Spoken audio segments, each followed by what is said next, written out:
Salam, kami dari kelompok 9, jurusan Pendidikan Matematika Lokal A2 akan mempresentasikan tentang pelajaran pengantar ilmu pendidikan. Anggota kelompok 9, 1 Novitalian, NPM 2040604008. Yang kedua, Risma Nurmadani Arista, NPM 2040604014.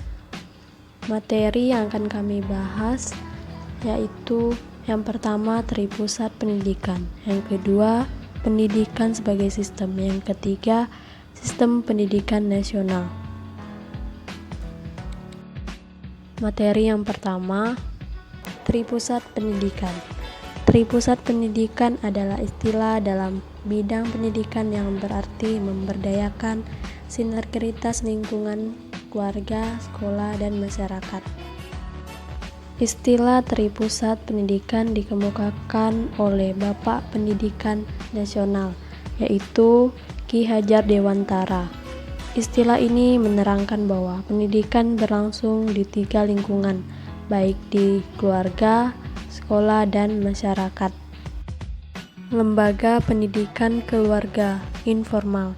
Lingkungan keluarga merupakan lingkungan pendidikan yang pertama, karena dalam keluarga inilah anak pertama-tama mendapatkan pendidikan dan bimbingan. Keluarga juga dikatakan sebagai lingkungan yang utama, karena sebagian besar dari kehidupan anak adalah di dalam keluarga, sehingga pendidikan yang banyak diterima oleh anak adalah di dalam keluarga. Lembaga pendidikan sekolah formal. Pendidikan di sekolah merupakan lanjutan dari pendidikan dalam keluarga. Pendidikan di sekolah adalah pendidikan yang diperoleh dari seseorang di sekolah secara teratur, sistematis, bertingkat, dan dengan mengikuti syarat-syarat yang jelas dan ketat, mulai dari taman kanak-kanak sampai perguruan tinggi. Lembaga pendidikan masyarakat non-formal.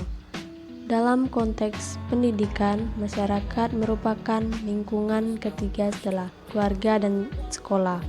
Masyarakat adalah sekumpulan orang yang saling tolong-menolong dalam kehidupannya, sesuai dengan sistem yang menentukan bagaimana hubungan mereka dengan bagian yang lain dalam rangka merealisir tujuan-tujuan tertentu dan menghubungkan mereka dengan sebagian lainnya dengan beberapa ikatan spiritual maupun material.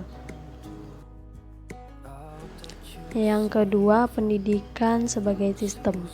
Sistem merupakan suatu kesatuan yang berstruktur. Kesatuan tersebut terdiri dari sejumlah komponen yang saling berpengaruh. Masing-masing komponen mempunyai fungsi dan secara bersama-sama melaksanakan fungsi struktur, yaitu mencapai tujuan. Pendidikan merupakan suatu proses yang arah tujuannya adalah mengubah tabiat manusia atau peserta didik. Pendidikan juga merupakan sistem sosial, di mana terjadi sebuah peristiwa atau kejadian yang dilakukan sekelompok orang untuk mencapai suatu hasil yang diharapkan. Sebagai sistem sosial, pendidikan juga dikatakan sebagai sistem terbuka. Pendidikan sebagai sistem memiliki 3 unsur pokok, yaitu unsur masukan, unsur proses usaha itu sendiri, dan unsur hasil usaha. Philip Halcombe mengemukakan ada 12 komponen sistem pendidikan, yaitu 1. Tujuan dan prioritas, 2. Pelajar atau peserta didik, 3. Manajemen, 4. Struktur dan jadwal waktu, 5. Isi dan bahan pengajar, 6. Guru dan pelaksana, 7. Alat bantu belajar, 8. Fasilitas, 9. Teknologi, 10. Pengawasan mutu, 11. Penelitian, 12. Ongkos pendidikan. Selanjutnya, Sistem Pendidikan Nasional atau Sisdiknas menurut Undang-Undang Nomor 20 Tahun 2003. Yang pertama, pengertian dasar, fungsi, dan tujuan pendidikan.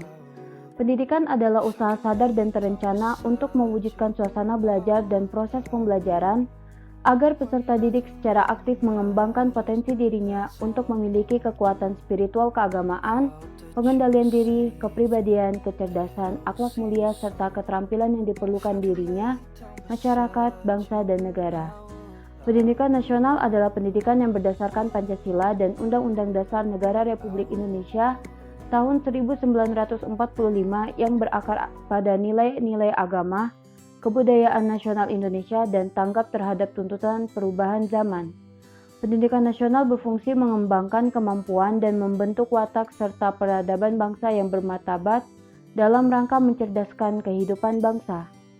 Bertujuan untuk berkembangnya potensi peserta didik agar menjadi manusia yang beriman dan bertakwa kepada Tuhan Yang Maha Esa, berakhlak mulia, sehat, berilmu, cakap, kreatif, mandiri, dan menjadi warga negara yang demokratis serta bertanggung jawab.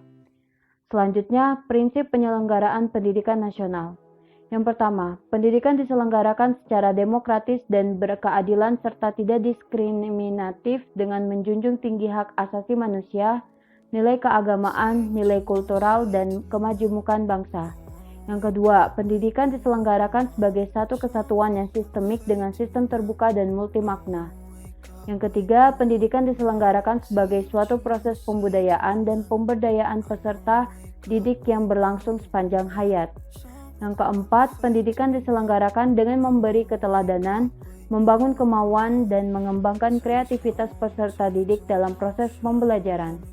Yang kelima, pendidikan diselenggarakan dengan mengembangkan budaya membaca, menulis, dan berhitung bagi segenap warga masyarakat. Yang keenam, pendidikan diselenggarakan dengan memberdayakan semua komponen masyarakat melalui peran serta dalam penyelenggaraan dan pengendalian mutu layanan pendidikan. Selanjutnya, jalur, jenjang, dan jenis pendidikan. Jalur pendidikan terdiri atas pendidikan formal, non-formal, dan informal yang dapat saling melengkapi dan memperkaya.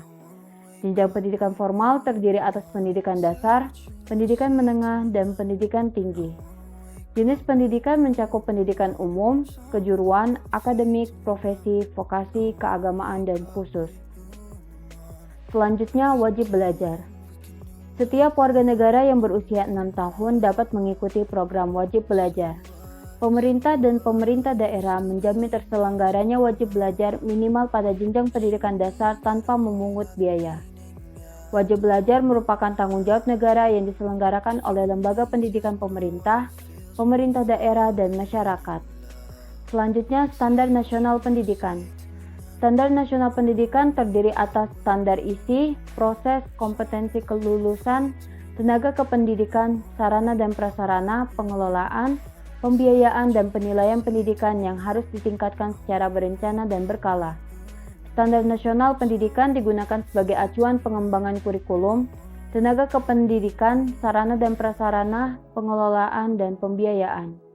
Pengembangan standar nasional pendidikan serta pemantauan dan pelaporan pencapaiannya secara nasional dilaksanakan oleh suatu badan standarisasi, penjaminan, dan pengendalian mutu pendidikan. Terakhir, kurikulum. Pengembangan kurikulum dilakukan dengan mengacu pada standar nasional pendidikan untuk mewujudkan tujuan pendidikan nasional. Kurikulum pada semua jenjang dan jenis pendidikan dikembangkan dengan prinsip diversifikasi sesuai dengan satuan pendidikan, potensi daerah, dan peserta didik. Sekian dari kelompok kami, kurang dan lebihnya mohon maaf. Wassalamualaikum warahmatullahi wabarakatuh.